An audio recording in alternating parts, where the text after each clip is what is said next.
the fundamental of China speed actually rides on this doctrine. Okay, the former the guy who's responsible for liberalization of China's economy 40 years ago, Deng Xiaoping, had a saying. He said, "Doesn't matter if the cat is black or if it's white, as long as it catches mouse, it's a good cat, right?" I mean, this is a very colloquial saying from his home in Chengdu, right? He's from Sichuan, and why did he say this? If we break it down, earlier there was a young lady talking about, if people didn't want to invest, they'll just say, hey, we'll think about it. Well, that's the same thing here with what Den's trying to say. When he said this, actually, he said it in the 60s. Then he was purged 3 times. And then when Chairman Mao passed away, he came back and he started liberalizing. And basically what he's saying is that it doesn't matter because we have no choice. China's speed to develop is all about survival. It's not about the fact that we're the biggest country with the most populous, in terms of people. And why? This is the first incubator, real tech incubator in China. It started in Wuhan in 1987. A lot of you probably weren't born, but those who were, this is pretty late because Stanford Research Park started in 1951. We cut off the 51 down here. You can imagine, post-war, U.S. started just pushing out. This is the result of Silicon Valley, is from this, right? HP came out of here. A lot of the companies that came out of Stanford went through this incubation park. So we're trying to catch up. And so as part of the catch-up, China, in terms of pushing innovation and entrepreneurship, decided that we're going to have a policy for this, national policy. Came out in March 2015. Basically, all it is, it says it's to create an innovation society. Right? That's very socialist, I guess. But the other major impact and policy that came out at the same time is One Belt, One Road. If you don't know about this, is that it's the new Silk Road, right? This is how important the mass entrepreneurship innovation policy is. It's the same as the one of the largest expansion of infrastructure project that's ever going to be executed. And what does the policy say? By 2020, what we're going to do is we're going to provide innovation spaces to everyone. And it's going to be low cost, meaning that you can go in and no cost, get a desk and start working. Convenient, meaning that it's going to be right next to a subway. Integrated, meaning that all the services that you see in terms of space, mentors, investors, government services, social, obviously interaction with events and ecosystem, acceleration, FA, licensing. Everything you can imagine that you will need as an entrepreneur will be in one location. So I started in 2011 an innovation space. It's actually an incubator on this one street that's called In a Way in Beijing, in Zhongguancun, the Silicon Valley of China. And when we started, it's 800 square meter on a second floor of a hotel. We just found a space, and on that street at the time, they were buying books from students that were just taking a break and about to go on break. They'll come in and sell their books by the kilo, and to these bookstores, and then you can buy the best pajamas ever. I didn't do that, but that was known for. It was a broken down alley. So 2014, the government comes in, rebuilds the whole place, and now we have 43 incubators and accelerators on one street.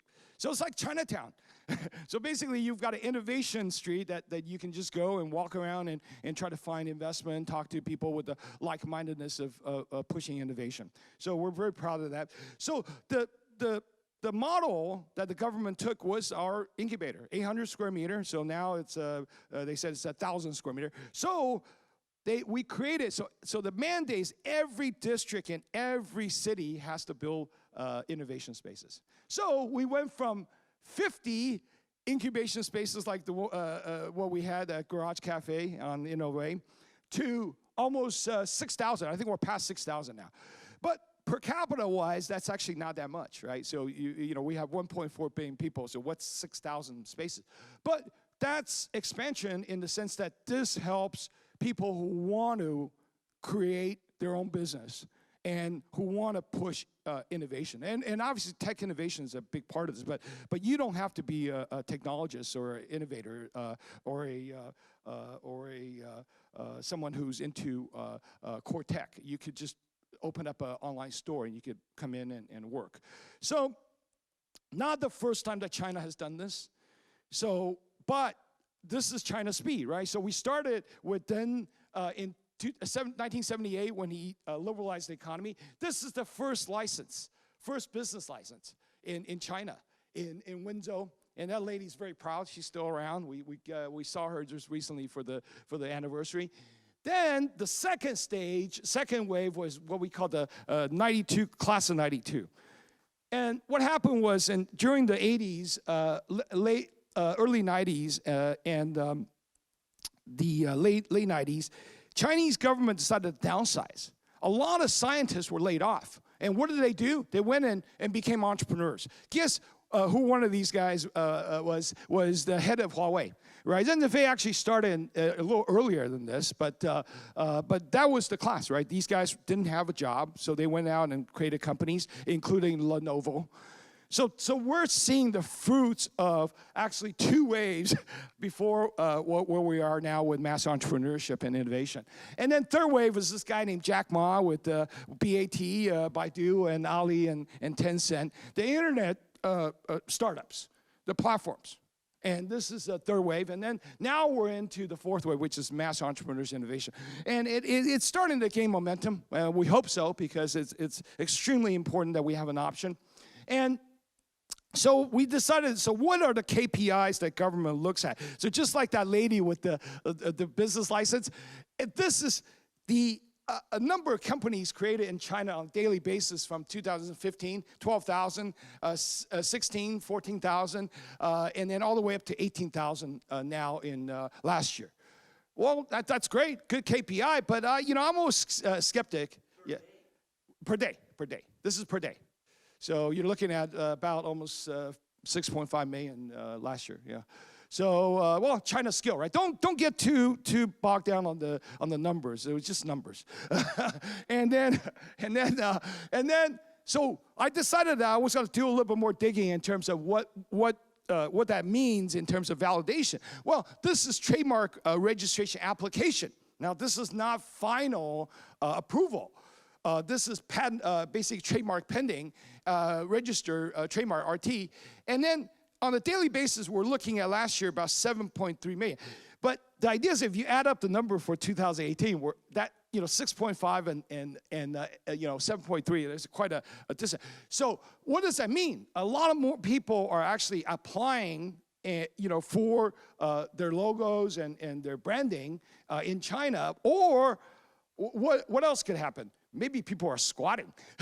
Because the trademark law in China is quite different. Maybe people are just registering whatever they can. Very interesting. So there's a big move for people to actually register trademarks. So if you're a trademark, if you're going to China, you haven't registered a trademark, man, I would say you better do it quick, right? Just get it in there. So anyway, China's been doing this last 15 years, the most in the world. So numbers again. So I looked at another number, which is the number of domestic patent applications. This is very, very important because this is IP, right? This is intellectual property, inventions and so forth. Well, it's actually supposed to be 2018, not 19, but 1.5 million. But in actuality, what we wanted to look at that's realistic is what's been approved on the international level. This is what we're finding. We're finding that China just surpassed Japan last year as the top IP application country. Or this is actually approval. This is not application. This is international approval of patents. Sorry. basically, China is gaining on the U.S. U.S. is kind of tapping out. Actually, they've last year to this year, they've the year before to last year, they've actually gone down in terms of IP registration.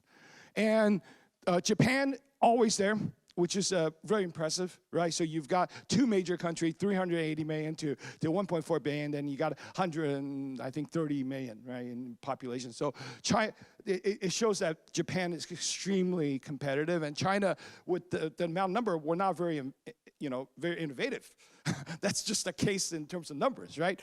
And I took another sort of comparison is the number of the type of high-speed rails.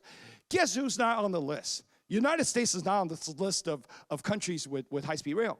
Right? It's just crazy, right? If you're so inventive, why can't you do a high-speed rail to get your people around, right, in such a large country, right? So that's good. But guess who's number one? Japan, right? China is number third, I believe, or second or third. Yeah, it's third, I think. Yeah, and then. But this is really specific technology. When we talk about One Belt, One Road, this is what China is going to do. It's going to build out the high-speed rail all the way to Europe, Eastern Europe, right? So this is quite important. But everybody else is in play. Why, and then there's one country that's not in play. And you wonder why the U.S. is so scared, yeah, in terms of where they're going. So what's next? After all the speed, right, including trains, where is China going in terms of this development of entrepreneurship? It's work in progress. I think we need to really think deeply about what are we really doing to help these entrepreneurs and innovators. Here we are, we're at a conference of startup cities and having engagement, having conversations about the future. But the engagement, I think, is sometimes difficult. I think we're just scratching the surface. And this conference has been going on for a while, but in China, we've only been doing this national policy for 3 years. And the policy is going global. That's why I'm here, is to sort of be the advanced person to kind of look at how we're going to be able to work together. And that's a dialogue that we should be having here. We'll have our lunch. And I want to quote, before I end, I just want to quote something about from Mao. I was born in Taiwan and grew up in the States, so quoting Mao is not my thing, but I just thought it was so relevant. This is from 1949. He said it at the inaugural of China. He said, it's impossible for a genuine people's revolution, any country, to win victory without various forms of help from the international revolution forces. This is a revolution. Startup innovation, entrepreneurship is innovation. Is a revolution. We're all in it. That's why we're here. We have common interests in pushing out to have better ways to work, better ways to help our environment, be impactful with what we're doing. Right? This is why we're here at this conference. And I found a chart. This is, I haven't found the real updated one. This is from 2007, I think. This is a map of the type of scientific cooperation around the globe. I thought it was great. I want to see, I know the new one hopefully is even brighter, right? The connectivity between Germany and China and rest of the world will be, we want to see one solid block of light. That's what we're going for. So, and this is where we're going, okay? So thank you very much. I hope that was speedy enough so that we can get to lunch. And please come up to me and if you have any questions, okay? Thank you so much. Thank you.